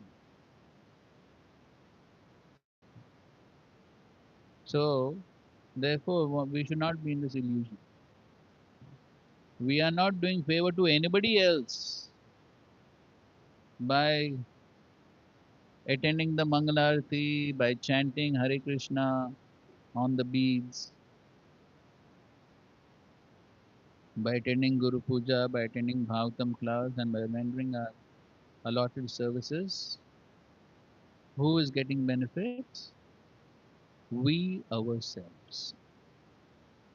I myself get the benefit of that service. It is not that Krishna requires my service.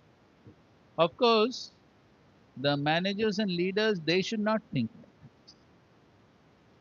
They can think about themselves, but the managers should not think like that about other devotees. Then there's going to be a big problem.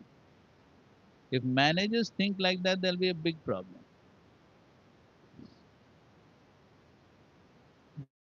The managers should feel grateful for all the devotees who are maintaining service. And that example has been shown by Srila Prabhupada himself. You may have heard that famous lecture on Srila Bhaktisiddhanta Thakur's disappearance day. I suppose it was Los Angeles. Tomorrow is his appearance day. Where Srila Prabhupada He said to all his disciples, you are all representatives of my Guru Maharaj and you are helping me to fulfill the instructions which my Guru Maharaj. And out of gratitude, Srila Prabhupada broke down into tears. He was feeling so grateful. So that should be the mood. So the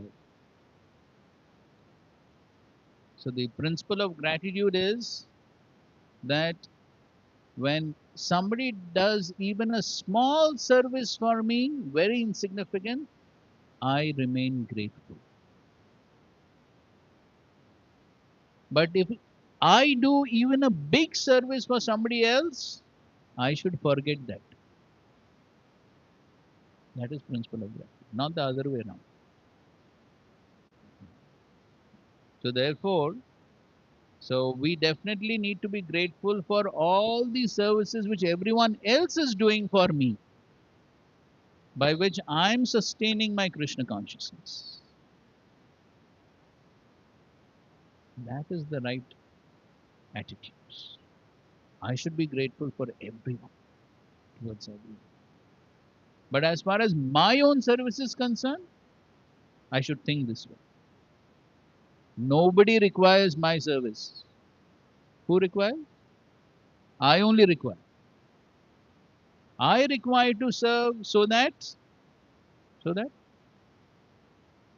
as Srila Prabhupada writes in this purport,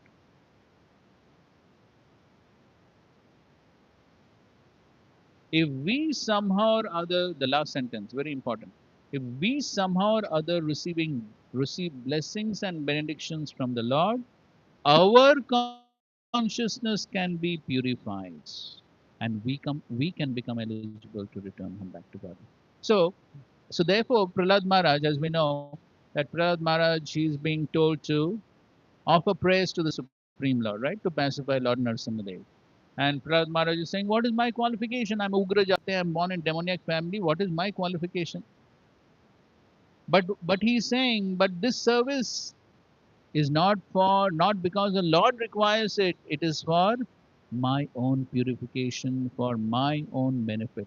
And therefore, in the next verse, therefore, Prahlad Maharaj says, Tasmadaham vigata viklava ishwarasya sarvatmana mahigrinami yatha manisham nicho jaya guna visarga manu pravishtaha puyeta yena hi puman anuvarnitena tasma therefore.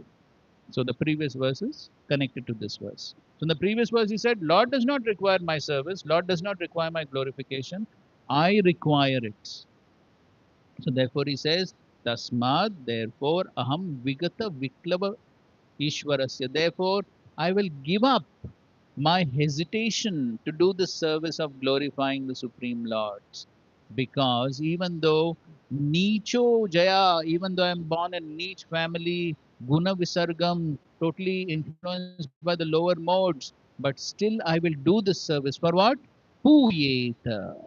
Puyeta means purification. For the purpose of purification, since I'm asked to do this service, I will do it. It is not because the Lord requires it, it is not because Brahma and Shiva require it, it is only because I want to get purified. That's the same point.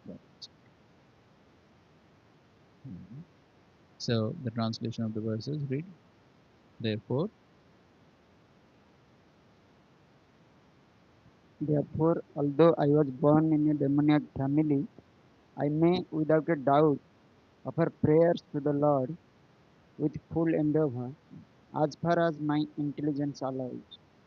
Anyone who has been forced by ignorance to enter the material world may be purified of material life if he offers prayers to the Lord and hears the Lord's glories. yes. So, as Srila Prabhupada writes in this purport, so it is clearly understood that devotee does not need to be born in very high family, to be rich, to be aristocratic, to be very beautiful. None of these qualifications will engage one in devotional service. With devotion, one should feel God is great and I'm very small. Therefore, my duty is to offer my prayers to the Lord. I am very small. The Lord does not require, but it is my duty for my own purification. Only on this basis can one understand and render service to the Lord. Only on this basis can one understand and render service to the Lord. Again, quoting Bhakti Maharaj. So thus Prahlad Maharaj decided to offer his best praise to the Lord without consideration of his material position. Okay, so this should be the proper attitude when service. So sometimes when a certain service is given, which may be a little difficult or which one may feel unqualified, so sometimes one tends to, I'm not qualified, I can't do this service. Okay, that's a good attitude to think oneself, as Prabhupada is saying. God is great, I'm small. So it's okay to feel like that. I'm not qualified. It is correct. It is correct. Yes, I'm not qualified. But still, when the service is being offered, one should try to do it. Why? For one's own purification. For one's own purification. So therefore, when service opportunity comes, one should not refuse, thinking oneself unqualified. To think oneself unqualified is good, but still, when service opportunity is coming, one should accept it for one's own purification, not that Krishna requires. So this is the humble attitude of a devotee. The devotee never thinks whatever service he is doing, however big or small, the devotee never thinks I'm doing some big service. Without this, how will the other devotees survive? What? No. The devotee always maintains the humble position that anybody can do this service. It's no big deal. Anybody can do this service. It's not that Krishna requires. But it is the mercy of the Vaishnavas that they are giving me service. It is the mercy of the Supreme Lord that He is allowing me to render service for my own purification, for my own benefits. This is the humble attitude a devotee should always have. Therefore, Prabhupada is writing this statement. Only on this basis, that humble attitude, God is great, I am very small. That is the humble attitude. Only on this basis can one understand and render service. And that was Srila Prabhupada's perfect attitude, as we were just discussing. Always maintain that humble disposition. And therefore, Srila Prabhupada did the best service because he had that humble disposition. And so that is what we have to learn from the Shastras, from these priests. They're all devotees, they're all great devotees who are offering these prayers to them. And that is what we have to learn from Prahlad Maharaj. So this is what is very, very important. Otherwise, if we think that, oh, I am Mr. So and so with this big post and position, I'm so great and I'm controlling so many devotees, I'm controlling such a big area, I'm doing this, I'm doing that.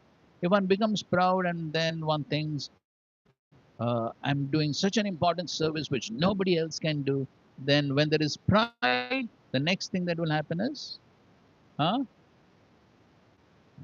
But one will look upon other devotees as inferior. One will think, I am great. When one thinks I am great, the next thing is others are small. And then once one thinks others are small, then the next thing is offenses. That is what happens. So therefore, whatever be one's pose, position, qualification, talent, skill, what how much ever big it may, apparently big it may appear from material considerations, from Krishna's viewpoint, what it is? Nothing. We are so insignificant, contaminated jivas of Kali Yuga. What is our qualification to serve the Supreme Lord? Supreme Lord has pure Lakshmis to serve him. What is our qualification? Krishna surely does not require this. That is what every individual devotee should think, whatever be the post and position. And so therefore, when one always has that humble disposition, then one is safe. Then one will always be respectful towards other devotees, and one will always consider oneself insignificant. And one will consider that actually all other devotees are doing very significant service. That should be the right disposition. So if one is in that proper attitude, one has the proper attitude, then Krishna will be pleased by that. So actually, this point actually should be very clear. So sometimes we may think, well, I'm doing so much of preaching, I'm getting so many people, I'm getting money, I'm getting this, I'm getting that. But we should understand for Krishna it is all so insignificant. Srila Prabhupada, I'm forgetting the exact reference, but Srila Prabhupada did say, if Krishna wants, he can give you the entire world in 18 days. But the question is, what will you do with it? He can give entire world. Then what are we going to do? No service. Then what? Then sense gratification. If there's no service, then what one will do? So therefore, Srila Prabhupada said about himself also, no? Srila Prabhupada said, if Chaitanya Mahaprabhu wants, he's Supreme Personality of Godhead, if he wanted, he could have preached all over the world. But he has left some service for me. So therefore, if Krishna wants, how much time it will take for Krishna to make this whole Bombay Krishna conscious? How much time? How Mahaprabhu was preaching? Only by glance. No one time succession, nothing. One glance and love of God. Ultimate perfection. Just one glance. And that also magnetic glance. Then he becomes a magnet. Then he goes to his village and then no preaching, only glance. The only preaching is glancing. Like that, hundreds and thousands of people all over South India became devotees. So if Krishna wants to preach, what is the big deal? Simply by glance he preaches. No words required. So Krishna wants, it's no big deal. But why? Why all these temples, these services, and all this big struggle and this and that? Why? Everything is for our purification. That's all. The whole drama is only for our purification. It is not the results. The results can very easily be achieved by the Supreme Lord Himself. The entire drama over here is only for our purification.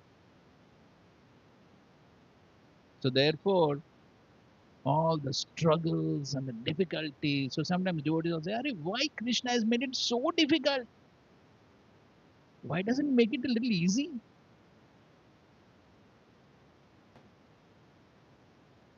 But the important question is, if everything is easy, how will we get purified? That is what Srila Prabhupada told the devotees in Juhu. You know that, na? When all those difficulties were going on with all the mosquitoes and the rats and all the other people, and Giraj Maharaj and these devotees went to Prabhupada. "Lord, this is so difficult." And Srila Prabhupada said, then how will you get purified? That is the only purpose for all this. The only purpose is purification. Because that is the purpose of material existence, correct? The entire purpose of material existence is so that conditioned souls get purified and go back on that. So this whole drama is for that purification. So therefore, we should never think, oh, we are great preachers, we're doing this, we're doing that. Nothing. Ultimately, whatever little service we are able to do is for our own purification. And so whatever difficulties and everything come on the way, we should all accept that as Krishna's plan for our purification. And therefore, that's the message of Bhagavad Gita. That's exactly what Krishna showed Arjuna, right? What he showed. Huh? In the Vishwarup, what he showed. Job is done. Job is done. He showed, literally he showed. All the soldiers are entering his mouths. Finished. What fighting you will do? I've already killed them. But nimitta matra. You simply become instrument and take the credit. That's all. Don't think you're doing something big. I've already done it. So similarly, as Mahaprabhu has predicted, Prithviti Achayata Nagradi Gram, it's already done. It's already done. But we are simply being used as instruments for our own purification. That's all. So therefore, we should on one hand we should have no doubts. Sometimes people, oh, so many problems in ISKCON, this problem, that problem. How it will go for 10th? Don't worry, Mahaprabhu will manage everything. He knows how to manage much better than any of us. So that job is already done. So we simply have to fit in somewhere, some instrument, some little screw, nut, bolt, whatever, and do our little part and get purified. That's all. We should not be too much concerned about how others will get purified. Hmm. Sometimes we tend to get too much concerned about that. Hmm. Better focus on one's own purification. Hmm. Krishna is Krishna is managing everyone's purification individually. Very tailor-made purification Krishna has programmed for everyone. So, so to understand all these things, then if we understand all these things, then we can peacefully go on in a practice of devotional service with a proper attitude, with cool head, cool head. Then we'll have cool head. Hmm. Then we can go on. That's why all these purports, all these things, everything is there in Shastra. That is the purpose. Okay, fine. So we will continue in the next class. Srila Prabhupada ki jai, Granth Srimad Bhagavatam ki jai, Samvika. Hare Krishna. I have to connect 2 o'clock.